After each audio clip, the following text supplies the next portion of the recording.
хобби деп коебузбу же жөн эле кызыгуубу билбейм. Жаштыгымдан апамдын тиккендерин көрүп жүрүп сиңип калган окшойт. Канча жолу ушул тигүүчүлүктү таштайын болду, кылбайм деп баш тарткан күндөрүм болду, бирок кайра эле айланып келе берем. Көнүп калган жумушуңду таштап коюу кыйын экен. Үйдө отуруп тиксең сага жыргалат, сага баары оңой деп ойлошот экен көпчүлүк.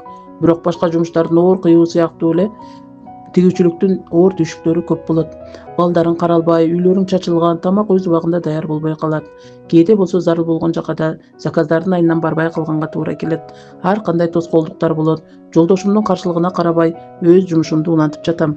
Кардарларым Кудайга шүгүр, бир жолу заказ берип эле жок болуп кетишпейт. Кайра заказ берип, даяр болгончо күтүп, ыраазычылык айтып жатышат. Сапатка көңүл бурган жаным кардарлардын жайлуулугун ойлоп, жалаң сапаттуу материалдарды тандаганга аракет кылам. Бул скатертер жаккан болсо лайктан басып, бөлүшкөндү унутпаңыз. Заказ кылсаңыздар да болот.